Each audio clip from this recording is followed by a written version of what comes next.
السلام عليكم ورحمة الله وبركاته، طلابنا وحبايبنا الأعزاء، ازيكم عاملين إيه؟ قبل ما نبدأ هنصلي على سيدنا النبي عليه أفضل الصلاة والسلام ونكمل مع بعض رحلتنا في المنهج.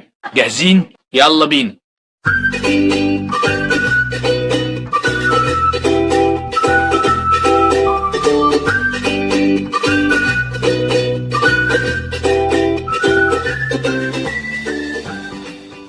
طبعا يا شباب بيتكلم عن طرق انتقال الحرارة. تمام.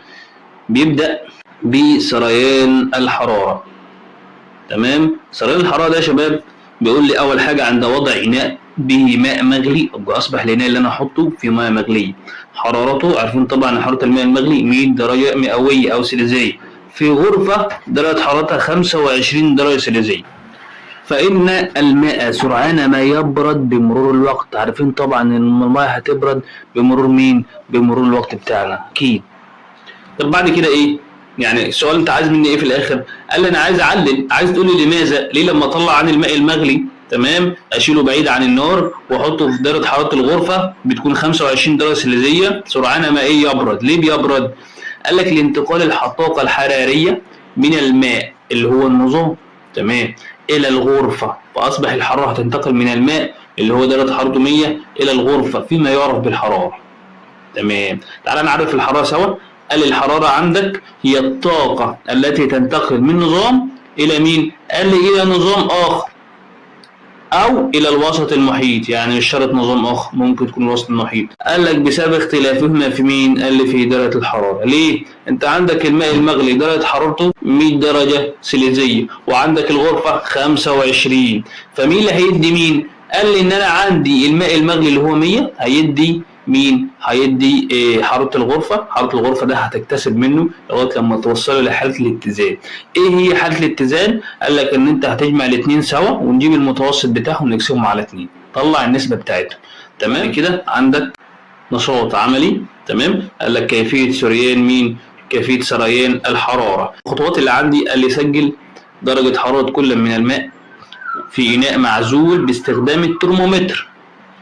يبقى انا عندي الاناء المعزول اهوت تمام، وعندي الترمومتر بتاعه. قال لك ان درجه حراره الماء المعزول قال لك 20 درجه مئويه. تمام. وضع كرات معدنيه في حمام مائي يغلي لفتره معينه ترتفع درجه حراره الكرات. اكيد طبعا انت عندك الماء ده بيغلي، يبقى درجه الحراره بتاعته كام؟ 100 درجه مئويه. تمام. فاصبح الكرات دي اللي هي ايه في وسط الماء المغلي هتوصل ايه حرارتها ل 100 درجه مئويه، فاصبح الاثنين متساويين. تمام. طب تالت حاجه قال لي انقل الكرات المعدنيه من الماء المغلي الى الماء البارد. خلاص احنا هنحط الكرات المعدنيه اللي هنا هنحطها فين؟ هنحطها في الماء اللي هو العادي ده. تمام. ونوصله هنا في الصوره زي ما انتم شايفين. تمام. قال لي ايه اللي هيحدث؟ قال لي ان درجه حرارته بعد قياسهما 28 درجه مئويه. ازاي؟ المفروض ده 100 وده 20 يبقى 120. اقول لك لا. ليه؟ قال لك عشان خاطر انت عندك درجه الحراره تمام اللي هي الحديد درجه حرارتها هنعتبر ان هي 100 تمام درجه مئويه، ودي درجه حرارتها 20. تمام. لما نحطهم على بعض قال لك لما انا اشيل مين القطع المعدنيه وافكر ان انا احطهم في الاناء تمام المعزول ده هو تمام، قال لك هتفقد الطاقه اللي عندها لان الحديد ماده صلبه فيفقد بسرعه. فلما احطه في الماء اداني درجه حراره 28 درجه، في زياده برضه ولكن زياده قليله. طب الملاحظه اللي عندي بقى بتقول لي ايه؟ قال لك ارتفاع درجه حراره الماء البارد من 20 لمين؟ ل 28. تمام؟ ماشي. وعندك انخفاض درجه حراره الكرات المعدنيه من 100 الى 28. تمام. طب بعد كده قال لك اصبحت درجه حراره الخليط تمام يا شباب الخليط جدين 28. تمام زي الفل، ده اللي احنا ايه عرفناه. طب قول لي خد بالك انت ترتفع درجه حراره الماء بمعدل اقل، يعني ترتفع عشان خاطر هي كانت 20 فارتفعت ل 28، بينما درجه حراره الكرات المعدنيه تنخفض بمعدل اكبر عشان خاطر كانت 100 فانخفضت لايه؟ انخفضت تعتبر ل 28. ليه؟ قال لك لان الحراره النوعيه اللي احنا واخدينها اصلا للماء اكبر من الحراره النوعيه للمعادن، عشان خاطر ان ايه؟ ان المعادن بتنخفض بسرعه اسرع فبالتالي عندها الحراره النوعيه اقل من الماء. تمام. عشان كده الماء عندنا بيستخدم بيقول لك سائلا مميزا لمين؟ للتبريد، عشان نستخدمه في ايه؟ في تبريد السيارات، محركات السيارات لو تفتكر في الدرس اللي فات. تمام. الاستنتاج اللي عندي هنا يا شباب بيقول لي ايه؟ بيقول لي عند تلامس نظامين غير معزولين، فاصبح النظامين دول متلامسين بدون ايه؟ بدون اي عزل، يعني متلامسين جدا. تمام. مختلفين في درجة الحرارة. قال لك تسري او تنتقل الحرارة من النظام الاعلى اكيد طبعا الى النظام الاقل، اكيد اللي معاه هيدي اللي مش معاه. تمام. يبقى يستمر سريان تدفق الحرارة بين النظامين حتى تصبح لهما نفس الحرارة، يصل لحالة اتزان. يعني أنا عندي جسمين A ألف تمام وباء، عندي A وباء تمام، جسمين أهو. تمام. درجة حرارته ده عالية جدا وده درجة حرارته يعتبر إيه؟ قليلة. تمام. قال لك السهم رايح كده، يبقى أنت عندك تلامسه الجسمين. تمام. إيه اللي هيحدث؟ قال لك بدل ما كان الجسم ده عالي جدا أصبح هنا انخفض والجسم ده زاد. تمام. طب زاد ليه؟ قال لك ما هم متلامسين، الاعلى بيدي الاقل، فهيضطروا ان هم الجسم ايه؟ يدي بيه حتى الاتزان. يعني ايه حتى الاتزان؟ حتى ان هم الاثنين يكونوا عندهم نفس مين؟ درجه الحراره بتاعتهم. تمام. دي حاجه تسمى بايه؟ قال لي تسمى بالاتزان الحراري. تعال على تعريفه كده. قال لك الاتزان الحراري بتاعنا بيتكلم عن ايه؟ قال لك الحاله التي يصل اليها نظامين مختلفين في مين؟ قال لي في درجه الحراره بعد تلامسهم. يبقى شرط ان يصل الاتزان ان في جسمين متلامسين وتساوي درجه حرارتهم، يبقى هما الاثنين هيوصلوا لمين؟ هيوصلوا على درجه حراره واحده، عشان اقول ان هو جسمين لهم درجه حراره حصل لهم اتزان حراري. الملحوظات اللي عندي يا شباب بيقول لي كميه الحراره المفقوده من احد النظامين، يبقى واحد هيفقد، احنا قلنا اللي هو ايه؟ اللي هو عنده درجه حراره عاليه هو اللي هيفقد والتاني هيكتسب. قال لك ان ده بيفقد كميه حراره بيكتسبها التاني. تمام. فكميه الحراره المفقوده تساوي كميه الحراره الايه؟ المكتسبه. طب ازاي؟ وضح لي. قال لك انت عندك عند تلامس كتلتين او حجمين متساويين من ماده واحده ومختلفين في درجه الحراره. تمام. قال لك دي 50. تمام. اتجاه سريان طبعا من 50 ل 30. تمام. طب انت دلوقتي قال لي تصبح درجه حرارتهما عند الاتزان متوسط درجه حرارتهما، يعني هجمع الاثنين. تمام. 50 زائد 30 هيدوني 80 على 2 هيدوني 40. تمام يا شباب اهو 40 دوت. طب نيجي نلاحظ ال 50 دي فقدت كام عشان توصل ل 40؟ فقدت 10 درجات. طب وال 30 اكتسبت كام؟ برضه 10 درجات عشان توصل ل 40. يبقى مقدار الحراره المفقوده في ال 50 بتساوي مقدار الحراره اللي اكتسبتها ال 30. كذلك نفس الكلام قال لك عند تلامس جسمين لهما نفس الحراره لا يحدث اهو علامه غلطه. قال لك لا يحدث انتقال سريان الحراره. ليه؟ عشان ده 30 هيدي ال 30 ازاي؟ ما احنا الاثنين متساويين. تمام. فنلاحظ عدم تغير درجه الحراره. ده انا عايز اصلا اوصل بالاتزان ان الاثنين يكونوا سوا بعض، فبالتالي لما اجي الاحظ ان الاثنين زي بعض خلاص مفيش اي ايه؟ انتقال للحراره. بعد كده يا شباب التطبيق اللي عندي بيقول لي عند ملامسه مشروب نسكافيه درجه حرارته 70، يبقى اصبح اهو درجه حرارته 70. تمام. ليه مشروب درجه حرارته 20؟ تمام زي الفل. يبقى قال لي نلاحظ ان درجه حراره الخليط المتكون تكون اكبر من 20. ليه؟ واقل من 70. ليه يا شباب؟ دي اكبر من 20 واقل من 70. قال لك ان انت هتشوف المتوسط بتاعهم ايه. انت لما تجيب المتوسط درجه حراره هتقول لي 20 تمام زائد 70 تمام بتساوي كام؟ هتقول لي على طول بتساوي 90 درجه سيليزيه. تمام. طب هات المتوسط، هنقسم ال 90 على 2 هتديني جدين، هتديني 45 درجة سيليزية. يبقى أصبح فعلا 45 أكبر من 20. تمام. وإيه تاني؟ وأقل فعلا زي ما أنت بتقول أقل من مين؟ أقل من 70. تمام يا شباب؟ بعد كده يا شباب بقول لي طرق مين؟ بقول لي طرق انتقال الحرارة. تمام. قال لي تنتقل الحرارة بإيه؟ قال لي بثلاث طرق. يبقى أنا عندي أول طريقة التوصيل، ثاني طريقة الحمل، ثالث طريقة الإشعاع. الثلاثة دول يا شباب تمام هيتم التكلم عنهم بالتفصيل في هذا الدرس. تمام. هنشوف خلاص كل طريقة تمام وإزاي بتوصل الحرارة، بيتم إزاي التوصيل. تمام. أول حاجة قال لي انتقال درجة الحرارة بمين؟ بالتوصيل عند لمس ملعقة معدنية موضوعة في فنجان شاي. ركزوا معايا، إيدك أهي تمام بتلمس مين؟ الإيه؟ الملعقة. قال لي فإن الحرارة تسري من الشاي لمين؟ إلى الملعقة، ومن الملعقة لمين؟ إلى اليد، بطريقة تعرف التوصيل الحراري. كيفية الانتقال الحرارة بالتوصيل، الحرارة بتنتقل ازاي؟ ده اللي أول حاجة، أنت عندك تسخين طرف ساق معدنية، تمام، طرف ساق معدنية، ده هو يا شباب اسمه ساق معدنية، تمام، ده الطرف بتاعها، تمام، لما سخنها بواسطة إيه؟ شمعة، تمام، ماذا سيحدث؟ قال لك اللي هيحدث إن فيها عدة دبابيس ملصقة بقطع شمع صغيرة، يبقى أصبح الدبابيس ديت، تمام، ملاصقها بمين؟ في الحديدة، تمام، اللي هي القطعة المعدنية بإيه؟ بشمع، تمام يا شباب؟ ماشي. قال لك إيه بقى؟ نلاحظ إيه؟ قال لك نلاحظ بعد فترة هتيجي النار ده اهي تعمل ايه؟ تسخن الجزء اللي هو ده. طب لما تسخن الجزء دوت، قال لك ان الحراره هتنتقل من الجزء دوت هنا كده في الصوره الثانيه، تمام يا شباب، من الجزء ده للجزء اللي بعد منه. فنيجي نلاحظ ان الدبابيس دوت، تمام، الدبوس الاول هو اللي ينزل عشان يوصل له حراره بسرعه، الدبوس الثاني بعد منه، الثالث بعد منه، الرابع لسه لما توصل له حراره هنلاقيه نزل ورا اخواته، تمام. فيلاحظ تساقط الدبابيس بالتتابع الاقرب للشمعه الى الابعد عنها. ليه الكلام اللي انت بتقوله دوت؟ قال لك عشان خاطر الحراره بتنتقل على امتداد الساق المعدنيه من النقطه المين الاعلى الى النقطه الاقل في درجه الحراره بالتوصيل. يبقى انا عندي النقطه اللي هي قريبه من النار ده اهي، تمام يا شباب، هي النقطه الاعلى، وبعد منها بيكون مين؟ النقطه الاقل في درجه الحراره، تمام. انا عايزك تفسر لي انتقال الحراره بالتوصيل بيتم ازاي؟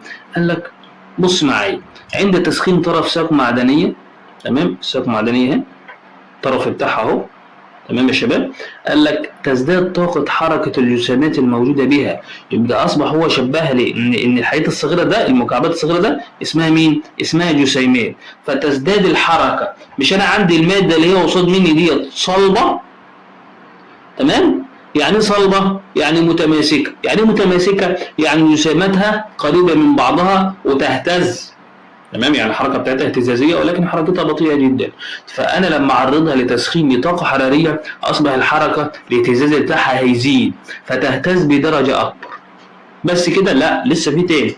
قال لي ينتقل بعضا من طاقه هذه الجسيمات، ما طالما بتهتز اكبر يبقى اكتسبت طاقه حراريه. لو جينا بصينا هنا من عند الشمعه هنبص نلاقي الجسيمات حمراء، وبعد كده وانت ماشي هتلاقيها بتقل في الاحمرار. ليه؟ عشان خاطر القريبه من الشمعه هي اللي بتكتسب طاقه عاليه، فبالتالي بتعمل ايه؟ تصطدم مع اللي جنبها فبتديها نفس الطاقه بتاعتها وترجع تاخد طاقه تانية وهكذا، كل ده وهي ايه؟ وهي بتهتز. فقال لك ايه؟ قال لك ان تنتقل بعض طاقه هذه الجسيمات عند تصادمها مع الجسيمات المجاوره، فتزداد طاقه حركه الجسيمات المجاوره كذلك، وبنفس الكيفيه ينتقل جزء منين؟ قال ينتقل جزء من الطاقة للجسيمات التالية دون أن إيه؟ تنتقل الجسيمات من موضعها. عاملة زي مين؟ عامل أنتوا مثلا زي نظام في امتحان عندكم، تمام، في الفصل أيام الامتحانات، فالمدرس بيعمل إيه؟ بيدي الصف الأولاني ورقة ويقول له إيه؟ ابعت لزميلك، يديه كمان ورقة ابعت لزميلك لغاية لما توصل للآخر، وهكذا. فأنت بتنقل مين؟ ورقة الامتحان بين زمايلك دون أن تنتقل من مكانك، تمام؟ ماشي. في ضوء ما سبق يمكن تعريف التوصيل الحراري، بيعرفه لي. قال لك التوصيل الحراري هو انتقال الطاقة الحرارية من خلال مين؟ قال لي خلال الأجسام الصلبة النقطة الأخرى دون انتقال جسيماتها، لأن جسيماتها بتهتز، فأصبح التوصيل الحراري خاص بمين فقط؟ خاص بالمواد الصلبة فقط، تمام يا شباب؟ يا رب الأمور تكون تمام. بعد كده يا شباب بيقول أنت عندك التوصيلية الحرارية، تمام. فعندي تعريف التوصيل الحراري. يعني ايه توصيل الحراري اصلا؟ قال لي هو مقياس لمدى قابليه الماده اللي عندي لتوصيل الحراره خلالها. يعني عايز اشوف الماده دي بتوصل بسرعه، يعني عندي مادتين زي نظام نحاس وعندي حديد، فعايز اشوف المادتين دول، يعني النحاس اهو والحديد، اشوف المادتين دول هل الماده دي بتوصل اسرع ولا الماده دي بتوصل اسرع. فهي مقياس، تمام، انا بقيس بيها، تمام، كيفيه معرفه الماده دي بتوصل للحديد ولا لا، تمام. قال لك في التجربة الموضحة بالشكل يتم تسخين ساقين من الحديد والنحاس لهما نفس الأبعاد. يعني إيه أبعاد؟ يعني لهما نفس الطول، تمام، لهما نفس مين؟ لهما نفس الطول، تمام، مثبت عليها دبابيس باستخدام قطع صغيرة من الشمع، نفس الدبابيس اللي احنا خدناها في الشكل اللي فات. ماذا تلاحظ؟ ايه اللي انت لاحظته؟ قال لي لاحظ اختلاف في زمن سقوط الدبابيس في كل ساق، ويتوقف ذلك على التوصيلية الحرارية. يعني ايه؟ تعالى بص معايا. قال لك انت عندك هنا في النحاس جينا بصينا هنلاقي واحد هنا، تمام، وجاي بسرعه، واللي بعده اسرع، واللي بعده وهكذا، تمام. انما عندك واحد لسه بيفكر ان هو يرجع، التاني لسه، التالت لسه ما وجعش اصلا، والرابع كهكذا. تمام. فمين اللي وصل اكتر؟ قال النحاس، يبقى التوصيليه الحراريه بتاعته اعلى من التوصيليه للحديد. تمام اهو، سؤالنا التوصيليه الحراريه لمين؟ قال لي النحاس اكبر من الحديد. ليه؟ لذا ينصهر عنده الشمع اولا وتتساقط الدبيس اسرع. بصفه عامه يبقى تعتبر الفلزات مواد جيدة توصيل الحرارة، ترتب على العناصر الطبيعية حسب توصيليتها. ترتبها ازاي؟ قال لك أول حاجة عندي مين؟ أول حاجة عندي الماس، طب تاني حاجة بعد كده الفضة، طب تالت حاجة قال لك النحاس. يبقى أنا عندي بالترتيب الماس وبعد كده الفضة وبعد كده مين؟ وبعد كده النحاس. الكلام الحلو اللي احنا عارفينه طبعا ان انا قال لي يمكن تصنيف المواد حسب مين؟ توصيلتها الحرارية. ما انا عارف، قال لي مواد موصلة ومواد عازلة. طب الموصلة تعرفها ايه؟ قال لي تعرفها ان هي مواد جيدة التوصيل للحرارة، تمام، توصيلات الحرارة بتاعتها عالية. طب والعازلة؟ قال لك العازلة هي مواد رديئة التوصيل للحرارة، تمام، توصيلتها منخفضة. بس الكلام دوت. طب التوصيلة اللي عليها زي مين؟ قال لي زي الماس وزي الفلزات بشكل عام اللي هو الألمنيوم والنحاس. طب الأمثلة اللي هي الرديئة زي الخشب زي البلاستيك زي المطاط وهكذا يا شباب. تمام. سؤال ممكن يقول لك علل ليه تصنع مقابض أواني الطهي، تمام، من الخشب بينما يصنع أواني الطهي من الألمنيوم أو النحاس؟ ببساطة جدا، لأن مين؟ لأن الألمنيوم جيد التوصيل للحرارة إنما الخشب تمام رديء التوصيل للحرارة، وهكذا، عشان أعرف إن أنا أمسك المقبض بتاعي الأواني بتاع طهي الطعام بدون أن تحترق اليد. طب سؤال حلو عندي، قال لي علل، وقلنا علل يعني لماذا توضع البيتزا في إيه؟ في علب الكرتون؟ ليه؟ ممكن واحد يرد عليا يقول لي عشان خاطر ما تتعفرش. إجابة سليمة ولكن مش في محلها. ليه؟ قال لك عشان خاطر أنا عندي البيتزا أصلا من الكرتون، والكرتون من المواد العازلة للحرارة، فبالتالي لما يجي يضعها في كرتون، تمام، ده بيقلل من فقد الحرارة، فبالتالي لما تروح البيت تاكلها وهي سخنة لاحتفاظ بها ساخنة، لأن الكرتون من المواد العازلة. نفس الكلام. نقاط حياتية يا شباب، نفس الأسئلة اللي أنا قلتها. قال لك تصنع أواني الطهي من المعادن لارتفاع توصيليتها الحرارية، بينما تصنع مقابضها من الخشب أو البلاستيك ليه؟ انخفاض توصيليتها الحرارية.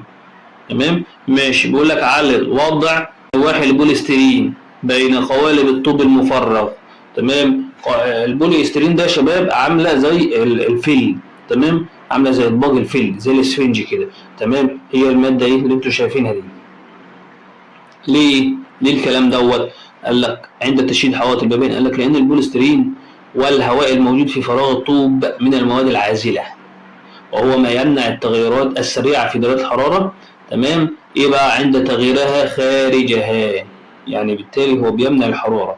لو الدنيا حامية بره فبالتالي الحرارة ما تدخلش البيت بسهولة، وهكذا. يعني بقول لك ده أحسن من التكييف أصلا.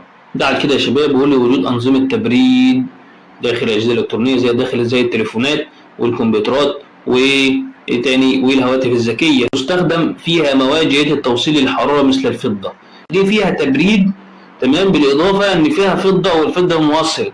قال لك عشان خاطر التخلص من الحرارة المتولدة في المكونات الداخلية والتي قد تؤدي إلى ضعف أدائها وربما تلفها، يبقى أنا بحط فضة.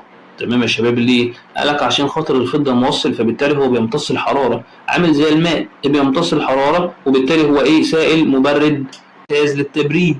نفس الكلام، الفضة بيمتص الحرارة، فبالتالي ده مش يؤدي إلى تلف الأجهزة، وبالتالي يحافظ على مين؟ يحافظ على أداء هذا الجهاز. تمام يا شباب.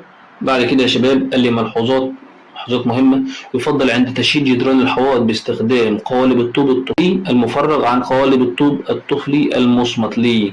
لأن ناخد الطوب اللي هو إيه؟ اللي هو متخرم ده عن الطوب اللي هو المصمت. قال لك لأن التوصيلية الحرارية للهواء الموجودة في فراغات الطوب أقل بحوالي 20 مرة من التوصيلية مادة إيه؟ طفل. ليه يا شباب؟ ليه الكلام دوت؟ من توصيلات الحرارة المادة اللي هي بتاعت مين؟ المادة اللي هي بتاعت إيه؟ قالب الطوب هذا. ليه؟ قال لي عشان خاطر أنت عندك هنا، تمام، عندك هنا قالب الطوب دوت، تمام، مفرغ. ليه مفرغ؟ عشان خاطر الهواء يسير بداخله، فبالتالي يعمل ايه؟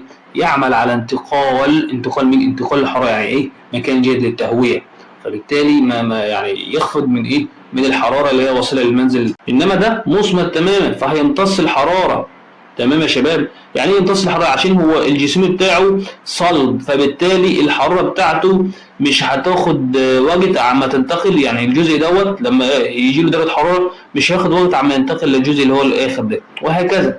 انما ده لا، ده فيه زي نظام ايه تبريد، يعني الهواء ده لما يجي ينتقل هيلاقي المكان ايه مفتوح فيه هواء، فبالتالي الهواء يمتص هذا ايه الحراره، فبالتالي هو كويس جدا في عمليه العزل الحراري. استخدام الالواح عوازل او عازله بوليسترين بين حوائط المباني الموجوده، تمام، ووجود الهواء بينها يقلل من تكلفه التكييف داخل الهواء. يعني ده احسن من التكييف، ان هو بيبني بدل ما هو يبني حائط طوب فقط، لا ده بيبني حائطين، حائط طوب وبعد كده الواح البوليسترين، تمام، وبعد كده حائط طوب كمان، بحيث ان الحراره لما تيجي على الحائط الاولاني فيمتص الحراره، يجي ينتقل للحائط الثاني لا ما تخرجش. ليه؟ ما انت في بوليسترين هيحافظ على الحراره ويمتصها وما يوصلهاش اصلا، تمام.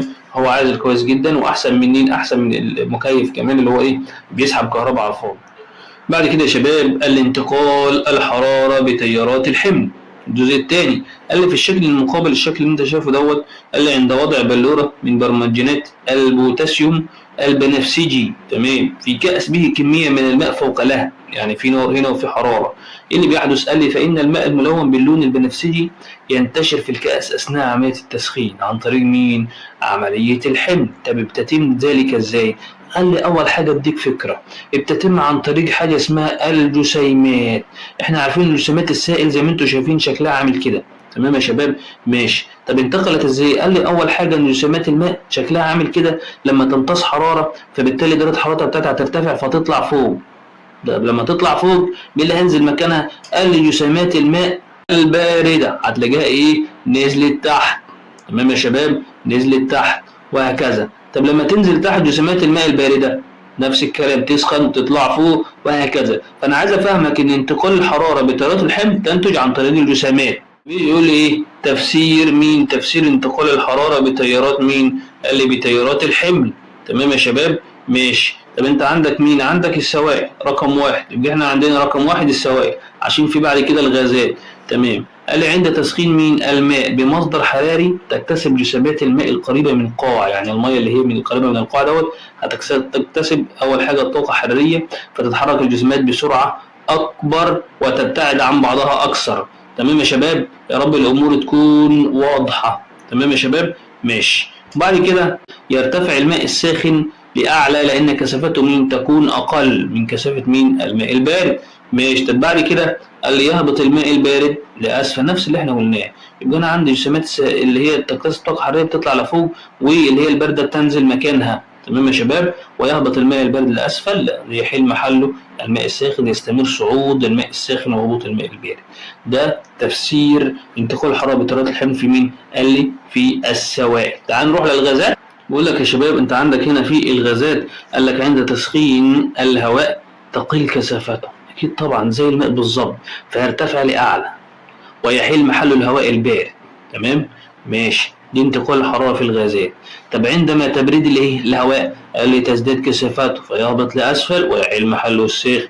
يبقى هي عمليه معاكسه بين الهواء البارد والهواء الساخن، او الماء الساخن والماء البارد، تمام؟ الماء اللي هو بيسخن فكثافته اقل زي الهواء الساخن، والماء الايه؟ البارد كثافته اعلى فهي يهبط لاسفل زي الهواء البارد.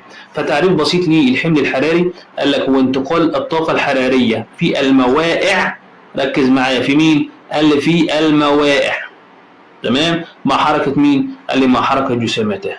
كلمه موائع يا شباب اجت لك قبل كده وعرفناها، موائع يعني عباره عن سوائل، تمام، وايه تاني؟ قال لك سوائل وايه؟ وغازات، تمام؟ لازم تعرف الكلام دوت ان هي عباره عن سوائل وغازات. بعد كده التطبيقات الحياتيه الحلوه اللي عندي، قال لي توضع المدفعه على ارضيه الغرفه. ليه الدفايه حبيبتنا ديت بنحطها على الارض؟ ليه؟ قال لك عشان خاطر لضمان مين؟ لضمان توزيع الحراره في جميع انحاء الغرفه، فبالتالي المدفأة بتسخن الهواء، يبقى الهواء اللي يطلع منها على فوق على طول، تمام يا شباب؟ وبعد كده هيعمل ايه؟ هينزل الهواء مين؟ هينزل الهواء البارد، هيروح نفس الكلام على المدفأة. قال لك لضمان ايه؟ قال لك توزيع الحراره في جميع انحاء الغرفه بانتقال مين؟ الحراره من المدفأة للهواء المجاور، فيرتفع مين؟ الهواء الدافئ الى اقل كثافه لاعلى، ويهبط البارد لاقل كثافه لاسفل، وهكذا. قال له طب يثبت العكس الفريزر في اعلى الثلاجه.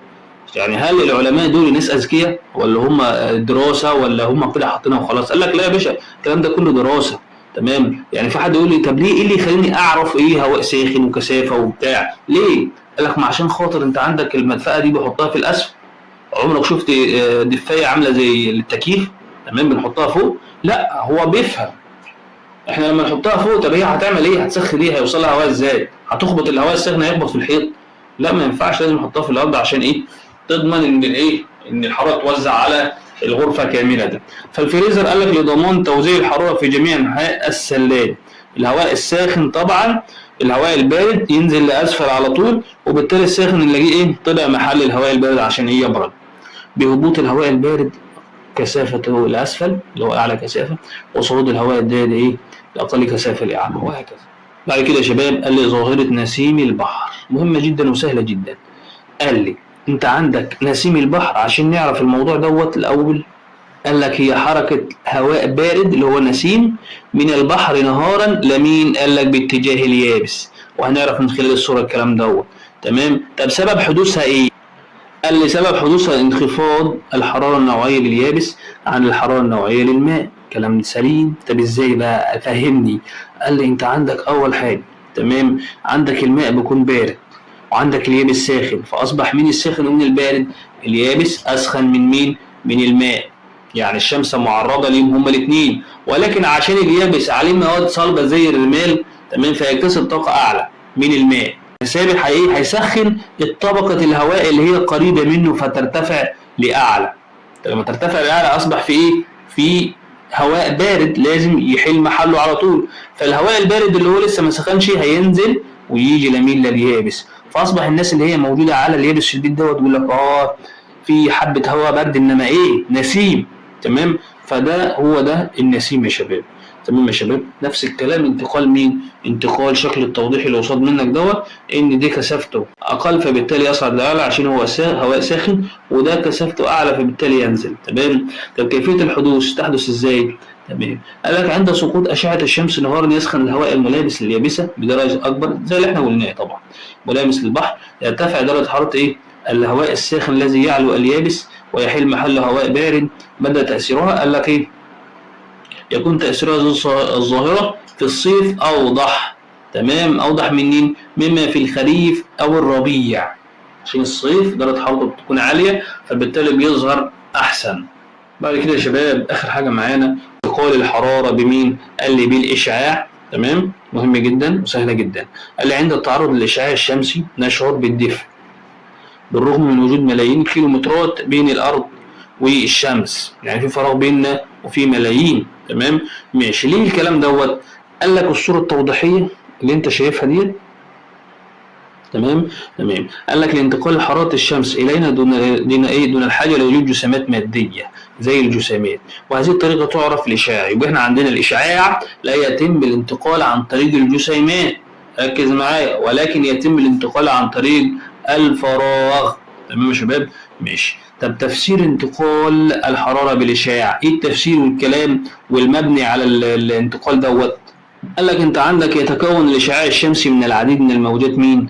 الكهرومغناطيسيه، بعضها مرئي، يبقى بعد الموجات دي بعض الموجات دي مرئي زي الضوء، وغير مرئي زي الاشعه تحت الحمراء ذات التاثير الحراري. تمام. اللي احنا بنشعر بيه. طب الاشعه تحت الحمراء تمتص لذا ترتفع درجه حرارتها. تمام. يكون امتصاص الاجسام المعتمه القائمه للاشعه تحت الحمراء. يبقى اصبح مين اللي بيمتص من اشعه الشمس عشان نشعر بالدفء؟ قال لك اللي بيمتص من اشعه الشمس الاشعه تحت الحمراء. طب الاجسام المعتمه اللي هي زي الملابس السوداء او السيارات السوداء او اي حاجه قاتمه، تمام، قال لك بتمتص بشكل افضل من مين؟ من الاجسام البيضاء. عشان كده بقول لك الجسم الابيض هو اللي بيعكس الضوء. لذا يرتدي رجال الاطفاء ملابس فضيه لامعه عشان خاطر انت رايح تطفي النار. تمام. فبالتالي لازم تلبس حاجه تعكس الحراره عشان ما تشعرش بالسخونه العاليه. قال لك ايه بقى؟ نرتدي في الصيف ملابس بيضاء او فاتحه، وفي الشتاء ملابس قاتمه، عشان في الشتاء الجو برد فانا عايز امتص اكبر قدر من الحراره عشان ايه؟ احس بالدفء. تطلق انابيب السخانات الشمسيه باللون الاسود عشان خاطر شمسيه، يعني انا عايز طاقه شمسيه فلازم امتص اكبر قدر من الحراره في الصيف. تمام. نيجي نبص، لو جيت بصيت على الصوره التوضيحيه ديت الشمس عندك اهي، فبالتالي ده بيمتص تمام عشان السهم رايح بس، انما ده بيعكس عشان لونه ايه، لونه قريب من الابيض او ابيض تمام، وهكذا. كذلك عندي في البراد ده بيعمل ايه؟ قال لك ده براد قاتم جيد الاشعاع عشان خاطر لما احطه على النار تمام يا شباب وخلاص وصل ل 100 درجه مئويه، هتلاقيه هو لو انت قاعد جنبه تمام هتلاقي بيشع منه حراره، حسب حراره منه.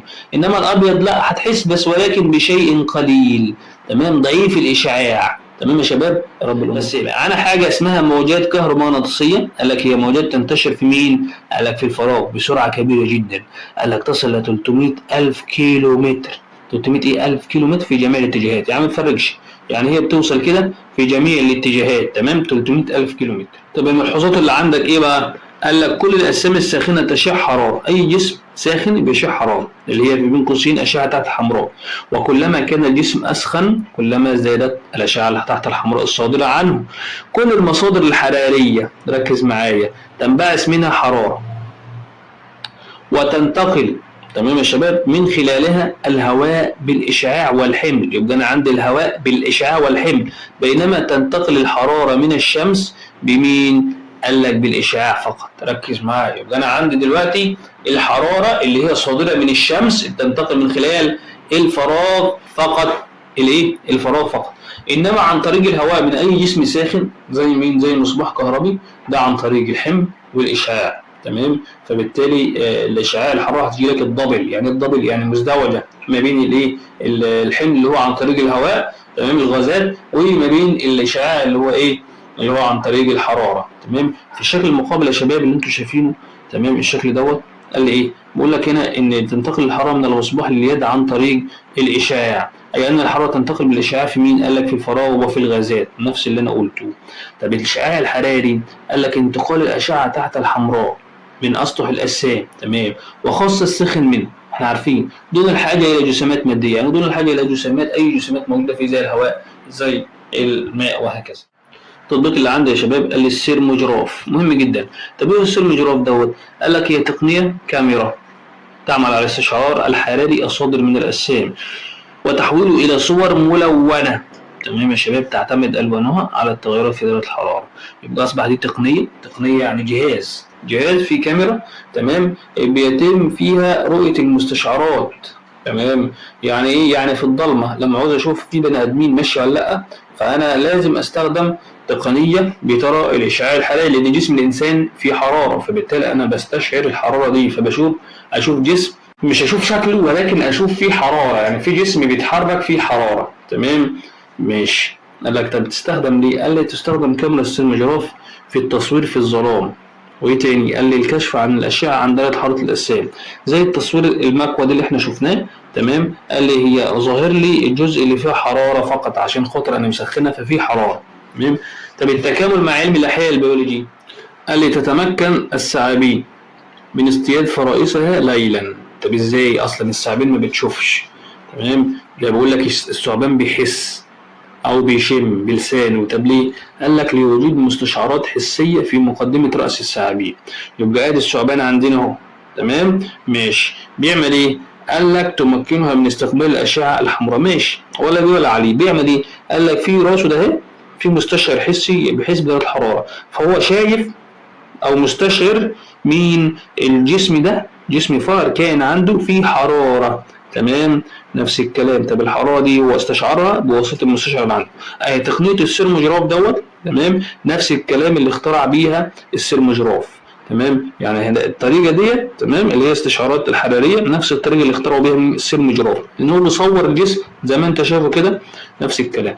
تمكنها من استقبال الاشعه بتاعت الحمراء من اجسام الفرائس تمام. فبالتالي ايه؟ فبالتالي تنقضي عليهم وتتغذى عليهم. بعد كده يا شباب اللي عندي دوت مقارنة بين التوصيل وبين الحمل وبين الإشعاع، مهمة جدا وقراءة وسهلة جدا تمام. نفس الكلام اللي احنا قلناه، انت عندك ده في المواد الصلبة، ده في السائلة والغازية، ده في الفراغ وفي الغازات، يعني ايه لحد سواء تمام. يا رب الأمور تكون واضحة، يا رب الدنيا تكون تمام. نختم نقول سبحانك اللهم وبحمدك نشهد أن لا إله إلا أنت نستغفرك ونتوب إليك، والسلام عليكم ورحمة الله وبركاته.